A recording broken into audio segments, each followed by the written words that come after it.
नमस्कार। मैं हूं professor doctor Mahipal Sachdev, chairman medical director centre for site I hospitals. आज हम बात करेंगे एक बढ़ती हुई बीमारी का, जिसको हम कहते हैं एज रिलेटेड मैकुलर डीजनरेशन या कि AMD। Age related macular degeneration, जैसे कि नाम से पता चलता है, ये 50-60 साल की उम्र के बाद आनी शुरू होती है और इसमें पर्दे का जो सेंट्रल पोर्शन होता है यानी कि मैकुला, जहाँ से व्यक्ति को सबसे स्पष्ट दृष्टि मिलती है और जहाँ से व्यक्ति पढ़ने वगैरह का काम करता है, उसमें उम्र के साथ डीजनरेटिव चेंजेस आते हैं। अनफॉर्चुनेटली डीजनरेटिव चेंजेस जब आने शुरू हो जाते हैं तो उसको रोकने की कोशिश की जा सकती है, मगर उसका समय रहते अगर इलाज ना हो तो उसमें विजन जा सकती है। एज रिलेटेड मैकुलर डीजनरेशन या AMD जो है वो मेनली दो प्रकार की होती है, एक ड्राई टाइप और एक वेट टाइप। ड्राई टाइप में केवल डीजनरेटिव चेंजेस होते हैं और उसमें भी आगे उसकी 3 क्लासिफिकेशंस होती हैं, अर्ली, इंटरमीडिएट एंड लेट। तो जैसे जैसे ये ड्राई डीजनरेशन होती है, मैकुला के सेंट्रल पार्ट में डीजनरेशन होती है, जो कि पिगमेंट एपिथेलियम और जो रेटिना के फोटो रिसेप्टर्स होते हैं उसमें डीजनरेटिव चेंज आते हैं, तो व्यक्ति को चीज़ें हल्के हल्के धुंधली दिखने लग पड़ती हैं, चीज़ें वेवी दिखती हैं, चीज़ों का आकार बदल जाता है। जैसे कि अगर स्क्वायर है तो वो टेढ़ा दिख सकता है, क्योंकि वहाँ पे जो फोटो रिसेप्टर्स हैं वो डीजनरेट कर रहे हैं। उसके बाद व्यक्ति को छपाक दिख सकते हैं सेंट्रल पोर्शन में। जैसे कोई व्यक्ति किसी पेशेंट को, किसी और को देख रहा हो तो उसको उसका चेहरा नहीं दिखेगा मगर साइड की चीज़ें दिखेंगी। तो ये तो लक्षण होते हैं अर्ली और इंटरमीडिएट के बाद जो लेट स्टेज ड्राई डीजनरेशन की होती है। अब अगर इसमें नई नाड़ियां बननी शुरू हो जाए, जिसको हम न्यूवैस्कुलराइजेशन कहते हैं, न्यू का मतलब न्यू और वैस्कुलराइजेशन मतलब नई नाड़ियां, तो ये अगर नई नाड़ियां बननी शुरू हो जाए तो ये लीकी होती है और उसमें हेमरेज हो सकता है और ये पर्दे के सेंट्रल पोर्शन में स्वेलिंग कॉज करते हैं, यानी कि फ्लूइड आ जाता है। इससे विजन यकलख्त या बड़ी तेज़ी से गिरती है और सेंटर से व्यक्ति को देखने में दिक्कत होती है। अगर ये सिम्टम्स आते हैं तो वेट डीजनरेशन के अंदर आजकल इंजेक्शन लगाए जाते हैं। ये इंजेक्शन एंटी VEGF इंजेक्शन होते हैं, जो कि ये नाड़ियों को सुखाते हैं और जो इसमें फ्लूइड है उसको अब्जॉर्ब करते हैं।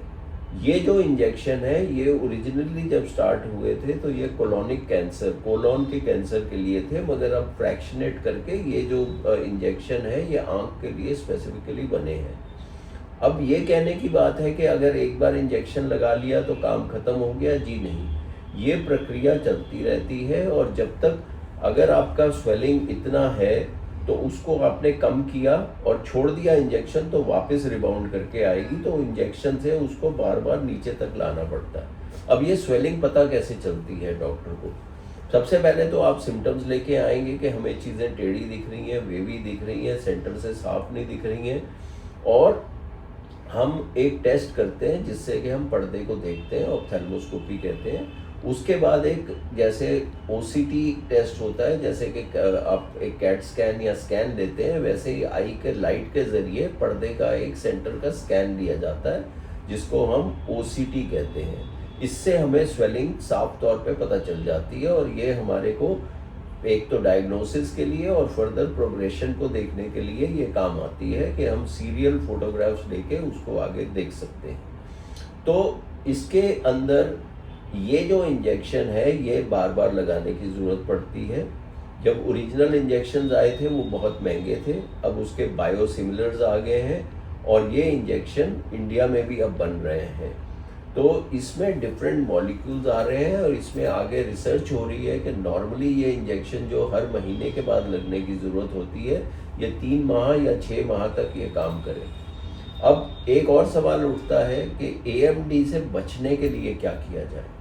AMD को बचने के लिए आपको, अगर आप स्मोक करते हैं तो स्मोकिंग नहीं करनी चाहिए, कोलेस्ट्रॉल ख़राब है या सैचुरेटेड फैटी एसिड्स का हाई डाइट लेते हैं तो वो नहीं लेनी चाहिए।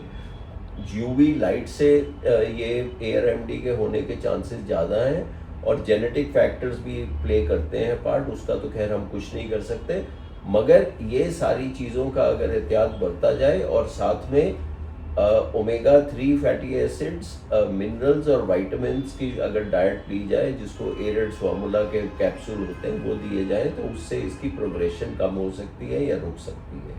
तो दोस्तों, ये एक नई बीमारी है क्योंकि आज की तारीख में एज स्पैन लोगों का बढ़ गया है, तो ये नंबर ऑफ केसेस जो हैं ये बढ़ते जा रहे हैं, because as you are going to live longer, ये बीमारी के बारे में आप ज़्यादा सुनेंगे, and it is a leading cause of visual deprivation for older people even in the developed countries.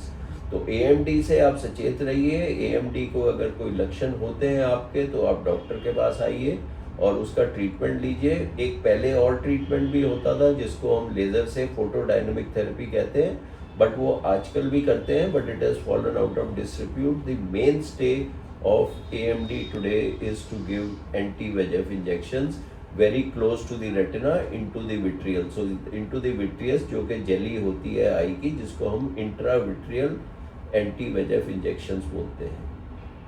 Thank you, नमस्ते। हमारे चैनल आई ऑफ ट्रुथ को सब्सक्राइब कीजिए YouTube पर, इसे फॉलो कीजिए Facebook पर, Instagram पर, Twitter पर और कू पर।